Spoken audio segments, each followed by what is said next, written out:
when you turn the turn signal. You tell her, I'm gonna show you the outside lights when I get to that part.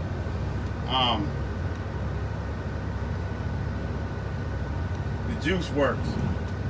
You gotta show her that the fluid will come out. That's it on that. So now you're ready to actually do the brake test. Once it's built up, your primary, secondary gauges, once it's built up enough air, we want to be at cutout.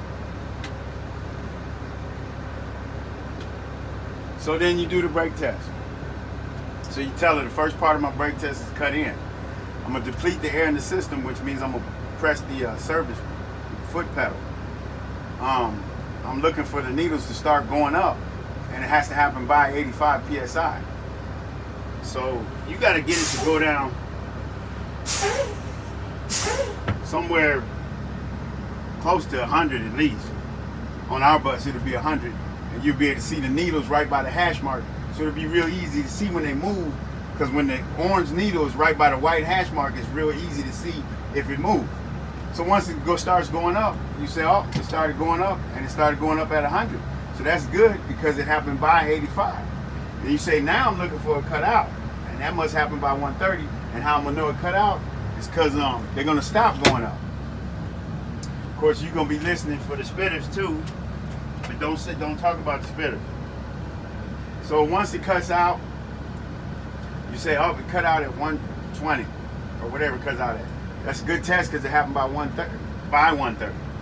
Then next test is my static test. So I'm gonna cut off the AC, the high idle. Should have already cut off the cargo bay lights, compartment lights. Cut the battery off. Then you got to cut the battery back on so the needles will stay up. Once the needles stop moving, you say, I'm gonna start my minute right now, and I can't lose any more than 2 psi during this minute.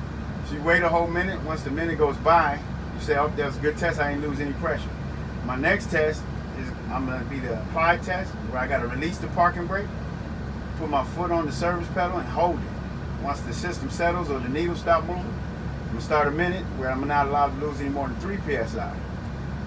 Once minute goes by, you say I didn't lose any pressure. It's a good test. So then I got to do my next test is the low air warning, where I'm just gonna keep depleting the air in the system until I get a light and a buzzer, which must activate by 60 psi.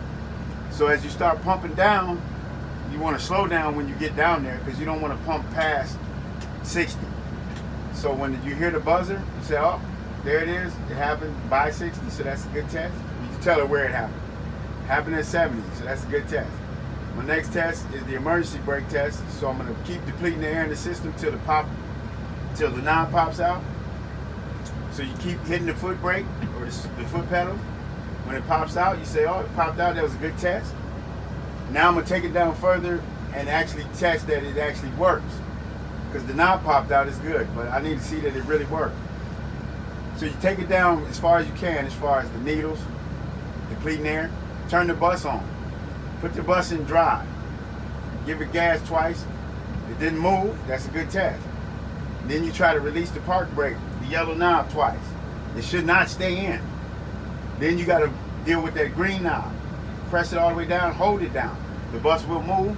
You let it go, the bus will stop. You say that's a good test, because that's the emergency park brake release knob. Then you got to put it back in neutral. Put the high idle back on. You say this completes my brake test. On the way out of the yard, I'm going to do 2 service and 1 park brake test. So the noise will be going off right now because it's going to be building up pressure. So it'll be making a lot of noise. Now you got to do your passenger compartment inspection. What you're going to say is, I'm looking across the floor, up the side. Are there any all these fixtures? So fixtures, I'm talking about this stuff. So we make sure nothing's falling off. No screws are loose. But across the floor, up the side, and at all the fixtures. I'm gonna check all the seats, and I'm gonna open every emergency exit. And then you take off. So you say it, then you take off doing it. So what I mean check the seats like this. And I'm sorry, let's go back. So you're checking the seats, and you're doing this. The TVs. Anyway, the TV, you touch it to make sure it's not about to fall on somebody's head. You just touching stuff and looking. You don't see any screws loose or nothing like that. When you get to these, but you got to open every one of them. That's what you do.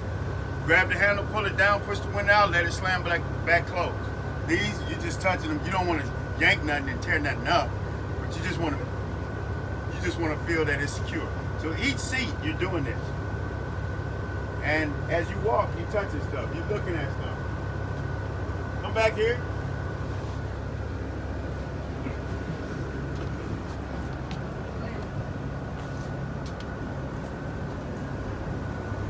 You guys are recording, Chloe. So?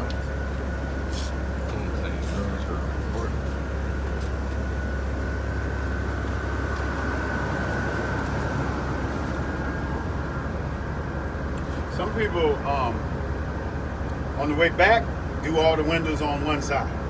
On the way back up, do all the emergency windows on the other side. Some people wait till they're done and then do this. Some people just do it while they're back here so they don't have to come back here again.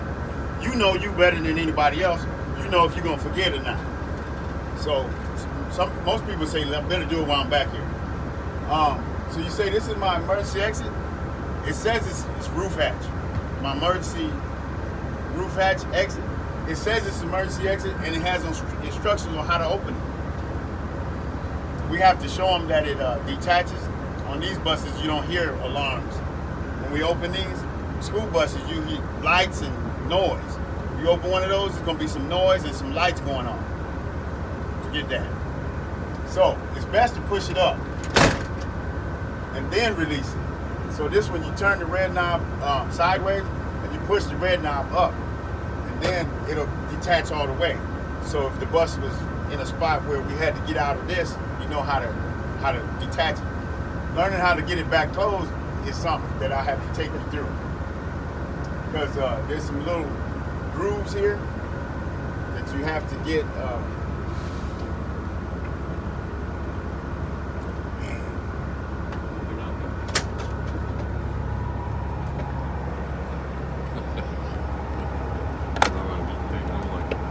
How did I do that? Oh, okay.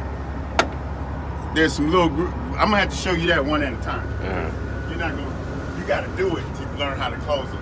But anyway, once you get it, these little, like there's a lip like this, and then there's a piece that has to go in there, and then you got to squeeze it, and you got to push forward, then you got to turn the red knob back this way.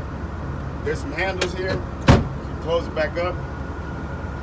So then, once you're done with the passenger compartment inspection, it's the lights. We got to do the lights. No, they didn't really ask.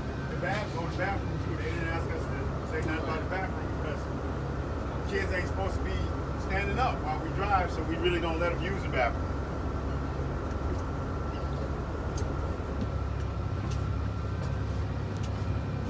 Headlights, brights, left turn. So usually I do the headlights, the brights. I'm sorry, not the headlights, but the brights, the left turn signal. And the you might as well get up because we got to run. The brights, the left turn signal, and the left turn signal, the brights. Oh, we don't have to turn that. When we turn our headlights on, our clearance lights come on automatically. So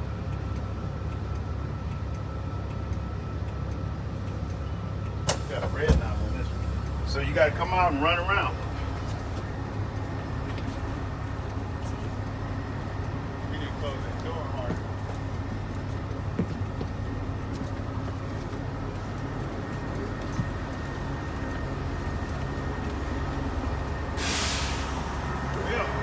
Can you turn the, I think it's 4 ways on.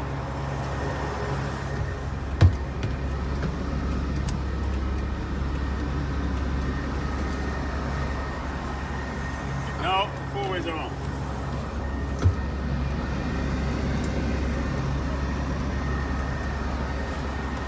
So in the morning time when it's dark, you can see the clearance light.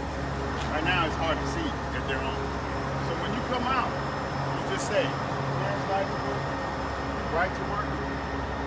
Oh, actually we would have put the fog lights on too. I forgot these lights.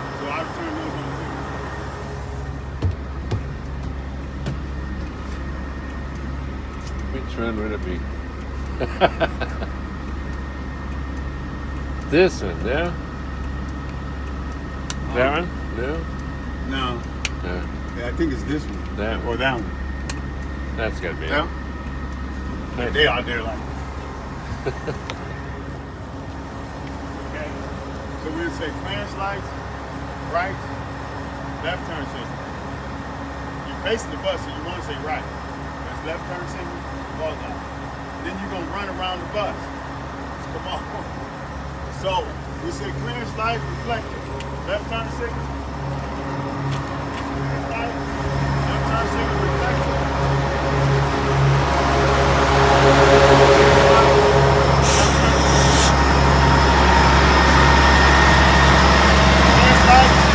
Left turn signal, running light.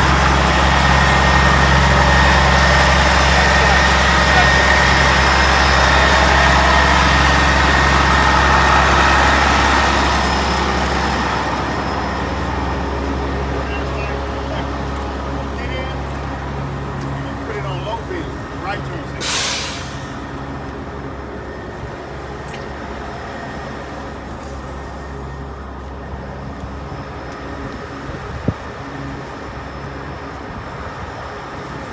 Right turn signal. The low beam's on. So you come out here, you say low beam, left turn signal. I mean right turn signal. You're facing it, you don't want to say left. So you run that way. And you say right turn signal. Right here. Actually,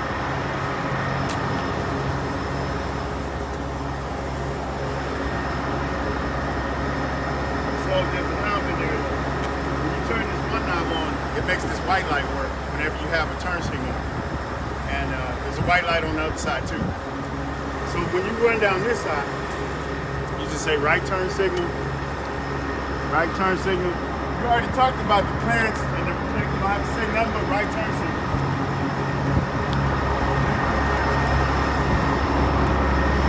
Yeah, right turn signal. Run back.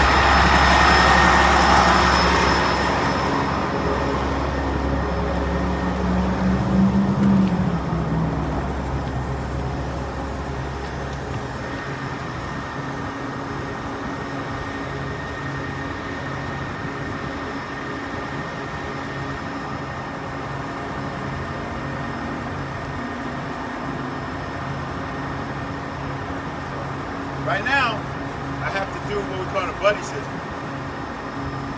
I got a stick in there. I have to get the stick. But if you can't trick the bus